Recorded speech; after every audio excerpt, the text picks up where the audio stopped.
Meskipun sama-sama menggunakan konsep syariah, tapi nyatanya KUR dari Pegadaian Syariah dan juga KUR dari Bank Syariah sangatlah berbeda.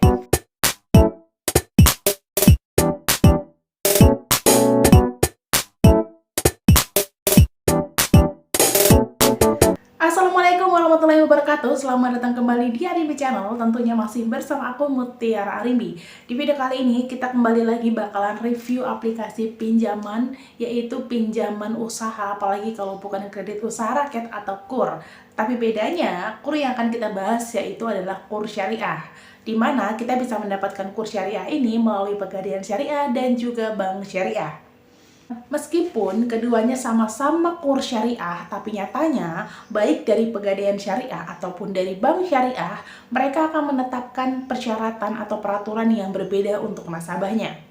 Dimulai dari persyaratan milik dari Bank Syariah terlebih dahulu ya, di mana untuk bisa mengajukan KUR di Bank Syariah Indonesia, pastinya kita harus memahami setidaknya 10 persyaratan yang mereka tetapkan. Adapun persyaratan-persyaratan itu diantaranya adalah warga negara Indonesia yang pertama, dan yang kedua, usia mengajukan itu minimal adalah 21 tahun ke atas, dan kalian harus memiliki usaha yang sudah berjalan minimal 6 bulan. Kalian juga harus menyiapkan fotokopi KTP pasangan yaitu suami istri, fotokopi KK, fotokopi NPWP, surat usaha atau surat keterangan usaha yang kalian miliki, dokumen agunan atau dokumen yang akan kalian jadikan jaminan. Selanjutnya adalah PBB, dan yang terakhir adalah pas foto suami atau istri. Sedangkan di Pegadaian Syariah, syarat-syarat yang harus kita siapkan adalah fotokopi KTP suami istri, usia kalian haruslah di atas 17 tahun, warga negara Indonesia pastinya, dan yang keempat adalah memiliki penghasilan tetap atau pendapatan tetap. Kelima, tidak sedang ada pembiayaan sejenis. Dari syarat-syarat tersebut, kita sudah melihat jelas perbedaan dari Pegadaian Syariah dan juga Bank Syariah. Di mana untuk persyaratannya sendiri, Pegadaian Syariah cenderung lebih simpel dibandingkan dengan Bank Syariah. Tapi, kalau kalian membutuhkan pinjaman dengan jumlah besar, kalian tidak bisa mengajukan pinjaman di Pegadaian Syariah.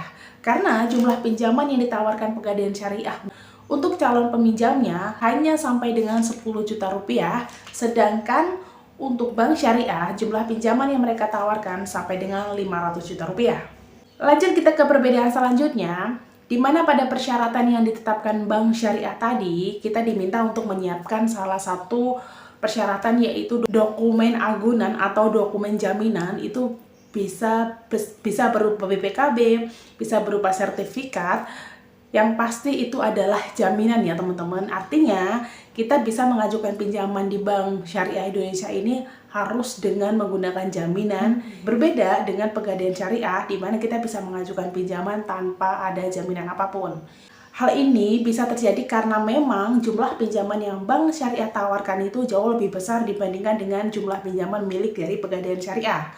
Karena itulah, kita nasabahnya juga diminta untuk menyiapkan dokumen lain seperti NPWP, sama halnya dengan pinjaman-pinjaman lain. Untuk pinjaman yang jumlahnya lebih besar itu memang biasanya kita diminta untuk menyiapkan dokumen seperti NPWP. Hal lain yang harus kita perhatikan adalah pada masa pinjaman atau biasa kita sebut dengan tenor pinjaman.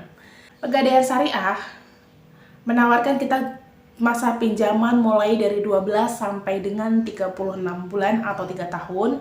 Sedangkan KUR dari Bank Syariah, masa pinjaman yang bisa kita pilih mulai dari 12 sampai dengan 36 bulan atau 12 sampai dengan 60 bulan, itu tergantung dari jenis KUR yang kita pilih. Setelah syarat, jumlah pinjaman, masa pinjaman, selanjutnya kita harus memperhatikan perbedaan selanjutnya yaitu pada bunga.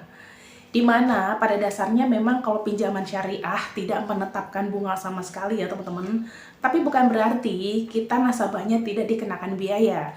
Kita tetap harus mengeluarkan biaya-biaya lain seperti biaya pemeliharaan, biaya penanganan, atau biaya-biaya lain. Yang pasti itu bukanlah bunga ya teman-teman, karena memang kalau pinjaman syariah tidak menetapkan bunga sama sekali. Adapun biaya-biaya yang harus kita keluarkan ini pastinya berbeda di antara Pegadaian Syariah dan juga Bank Syariah. Untuk Bank Syariah sendiri, biaya penanganan atau biaya-biaya yang harus kita keluarkan adalah sebesar 6% setiap bulannya, sedangkan di Pegadaian Syariah, biaya-biaya yang harus kita keluarkan adalah sebesar 3% setiap bulannya. Sampai di sini, pastinya sebagai calon nasabah kalian harus sudah bisa memutuskan dong, kur mana yang akan kalian pilih. Kalau ternyata kalian adalah usaha yang tidak mempunyai jaminan apapun, kalian membutuhkan proses yang mudah, pastinya kalian bisa mengajukan kur melalui Pegadaian Syariah. Tapi berbeda ceritanya untuk kalian pengusaha yang ternyata membutuhkan modal lebih besar, kalian bisa mengajukan kur milik dari Bank Syariah. Tapi pastinya kalian juga harus menyiapkan beberapa syarat dan dokumen-dokumen yang tadi udah aku jelasin di awal.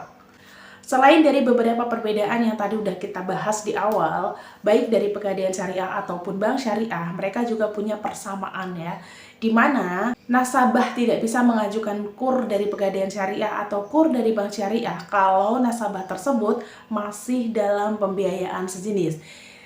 Atau contohnya kayak gini ya teman-teman, misalkan kalian saat ini masih punya cicilan kur di Bank BRI atau kur BRI, pastinya kalian belum bisa mengajukan kur di Pegadaian Syariah ataupun kur di Bank Syariah. Walaupun berbeda ya teman-teman, yang satu konvensional, yang satu syariah, tetap tidak bisa ya. Karena pembiayaan usaha atau kur ini hanya berlaku untuk satu nasabah saja. Jadi kalau kalian berencana untuk mengajukan kur di Pegadaian Syariah atau kalian berencana untuk mengajukan kur di Bank Syariah, kalian harus menyelesaikan dulu cicilan kalian di kur dari bank lain terlebih dahulu, baru kalian bisa mengajukan di kedua tempat ini atau kedua lembaga ini. Jadi itu aja teman-teman review pinjaman kali ini. Semoga video singkat tadi bisa bermanfaat buat kalian, terutama kalian yang saat ini berencana untuk mengajukan pinjaman usaha di kur syariah atau kur di Pegadaian Syariah manapun itu. Pastikan untuk tetap memperhatikan syarat-syarat dan ketentuannya. Semoga video singkat tadi bermanfaat. Sampai ketemu lagi di video aku selanjutnya. Wassalamualaikum warahmatullahi wabarakatuh.